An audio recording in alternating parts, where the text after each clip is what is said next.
Mulai aja ini teh. Mohon Mulai. baik. Oke. Assalamualaikum warahmatullahi wabarakatuh. Waalaikumsalam warahmatullahi wabarakatuh. Waalaikumsalam warahmatullahi wabarakatuh. Sebelumnya, saya dari kelompok 8 dan beserta rekan-rekan saya akan memaparkan tentang landasan yuridis bagian 2. Sebelumnya, perkenalkan nama saya Tiana Swarosyani. Saya Devina Saskia. Saya Hiliatul Aulia. Saya Nehoy Tantika. Saya Siti Mariati. Oke, materi pertama akan dibacakan oleh Devina. Silakan Devina. Ya, baik. Jadi di sini ada pengertian standar nasional pendidikan. Jadi, standar nasional pendidikan atau disingkat SNP adalah standar atau kriteria minimal terkait sistem pendidikan yang diselenggarakan di Indonesia. Jadi, misalkan calon pendidik harus mempunyai standar kualifikasi akademik yang mumpuni buat mendidik gitu. Jadi juga agar tujuan pendidikan Indonesia itu terlaksana dengan baik seperti itu. Selanjutnya akan dijelaskan oleh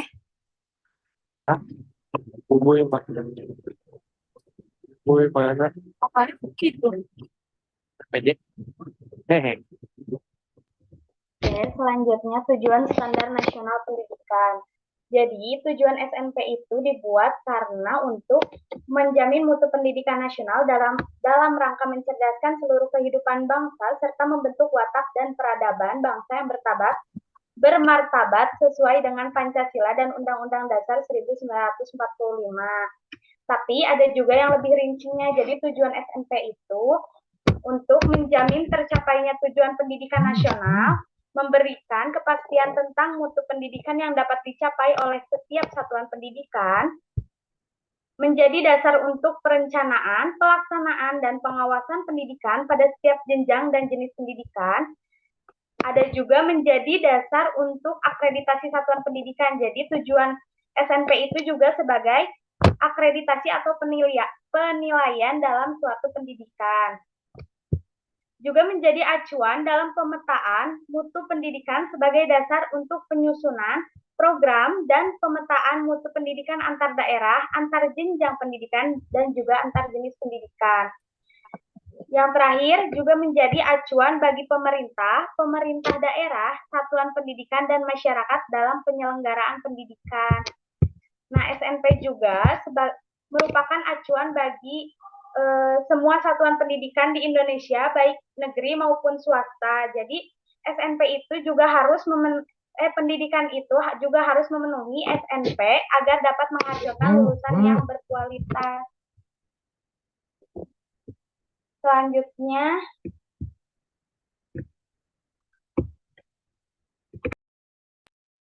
selanjutnya di sini saya akan memaparkan mengenai fungsi standar nasional pendidikan, yaitu sebagai dasar dalam perencanaan, pelaksanaan, dan pengawasan pendidikan dalam rangka peningkatan mutu pendidikan.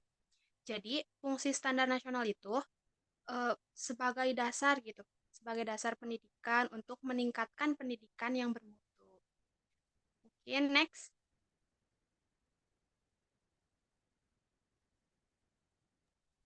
Next, di sini ada standar nasional pendidikan tuh dibagi ada 8 bagian. Yang pertama yaitu standar isi, yang dimana standar isi itu merupakan standar yang mengatur materi dan kompetensi dari suatu jenjang pendidikan demi terwujudnya lulusan yang kompeten. Terus juga standar isi ini juga mencakup lingkup materi dan tingkat kompetensi untuk mencapai kompetensi lulusan pada jenjang dan jenis pendidikan tertentu. Nah, yang kedua ada standar kompetensi standar proses.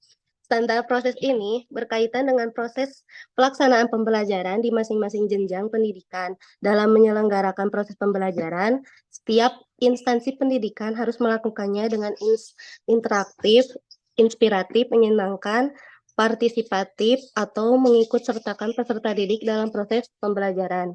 Yang ketiga ada standar kompetensi lulusan. Standar ini berkaitan erat dengan kriteria kemampuan lulusan dari suatu instansi pendidikan. Setiap peserta didik yang lulus dari suatu jenjang pendidikan diharapkan memiliki kemampuan sikap, pengetahuan, dan keterampilan yang memadai dan sesuai dengan standar yang berlaku.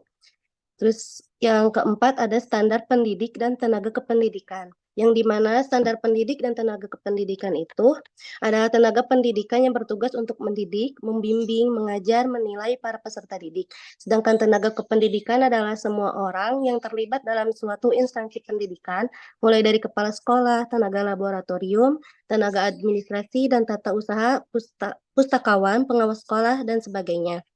Terus yang kelima ada standar sarana dan prasarana.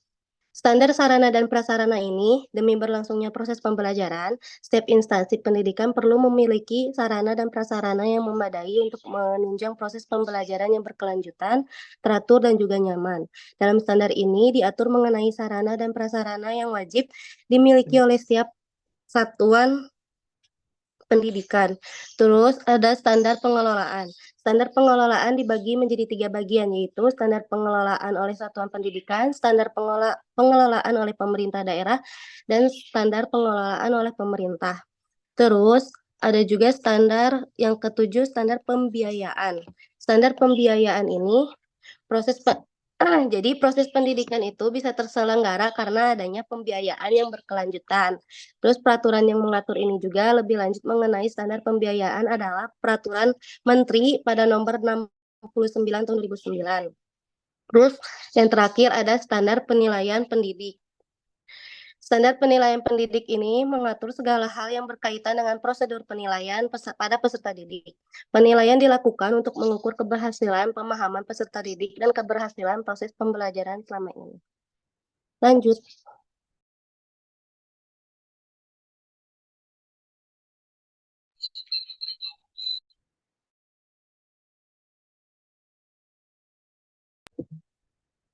Sekarang sesi tanya jawab. Jadi yang mau bertanya silakan ya.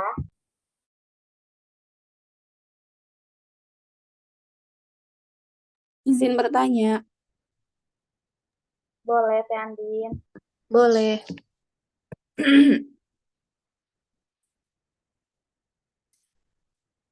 Ini gimana?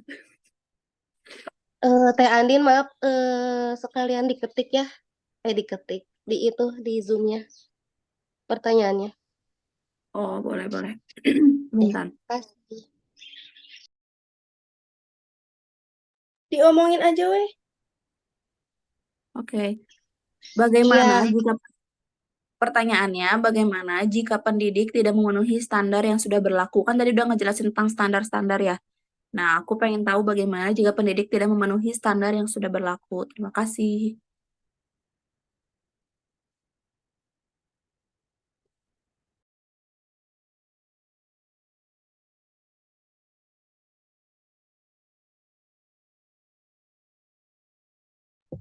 Ada lagi yang mau bertanya? Saya izin bertanya, bagaimana penerapan landasan yuridis di bagian 2 ini di dalam dunia pendidikan?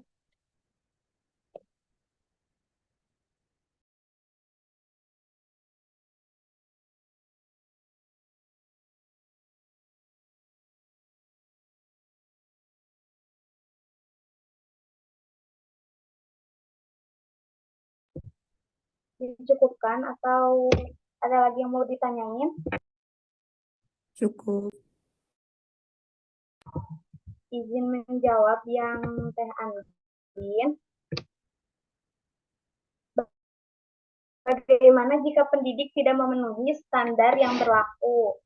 Nah, pada Undang-Undang Nomor 14 Tahun 2005 yang tentang guru dan dosen, di situ ada yang namanya sanksi atau konsekuensi ya. Jadi jika pendidik tidak memenuhi standar yang berlaku, maka ada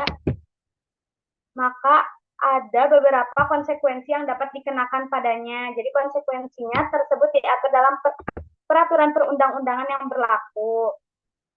Di pasal 63 ayat 1, itu tentang guru dan dosen menyatakan bahwa guru yang tidak memenuhi kualifikasi akademik dan kompetensi yang dipersyaratkan untuk mengajar dihapuskan dari jabatannya. Terus peraturan pemerintah nomor 74 tahun 2008 tentang guru menyatakan bahwa penghapusan dari jabatan sebagaimana dimaksud dalam pasal 63 ayat 1 dilakukan oleh pejabat yang berwenang mengangkat guru. Jadi pada peraturan pemerintah nomor 74 tahun 2008 ini yang berwenang untuk menurunkan jabatannya itu adalah pejabat yang berwenang juga mengangkat gurunya. Terus peraturan Menteri Pendidikan Nasional nomor 16 tahun 2007 tentang standar kualifikasi akademik dan kompetensi guru. Pasal 26 ayat 2 Peraturan Menteri Pendidikan Nasional nomor 16 tahun 2007 tentang standar kualifikasi akademik dan kompetensi guru menyatakan bahwa guru yang tidak memenuhi kualifikasi akademik dan kompetensi yang dipersyaratkan untuk mengajar dihapuskan dari jabatannya atau diturunkan dari jabatannya. Jadi pendidik yang tidak memenuhi standar yang berlaku dapat berdampak negatif terhadap kualitas pendidikan. Cukup, Teh Andin? Ada yang mau ditambahin? Cukup, terima kasih Ilya.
Izin menjawab untuk pertanyaannya Teh Gita, bagaimana penerapan ini ya landasan yuridis dalam pendidikan nasional, standar pendidikan nasional. Jadi karena pendidikan nasional itu adalah perwujudan dari kehendak Undang-Undang Dasar 1945 pasal 31 yang berbunyi yaitu setiap warga negara berhak mendapatkan pendidikan dan setiap warga negara wajib mengikuti pendidikan dasar. Pemerintah wajib membiayainya.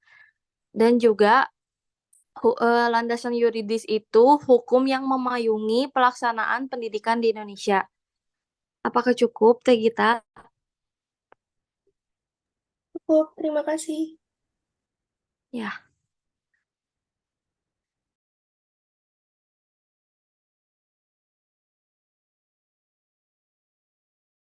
Boleh langsung disimpulkan saja ya, soalnya 1 menit lagi.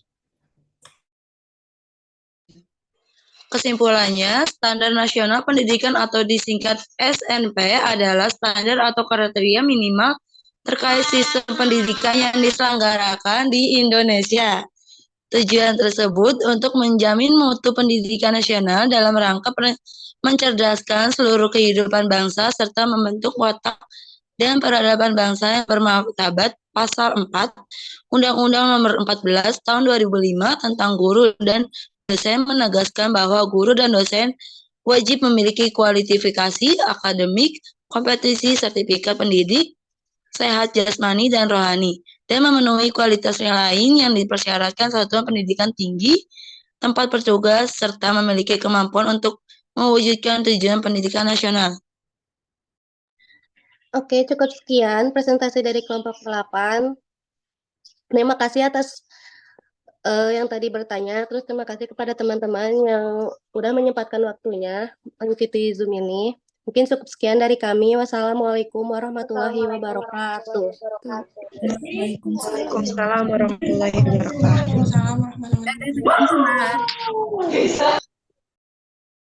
Ini langsung keluar. Keluar.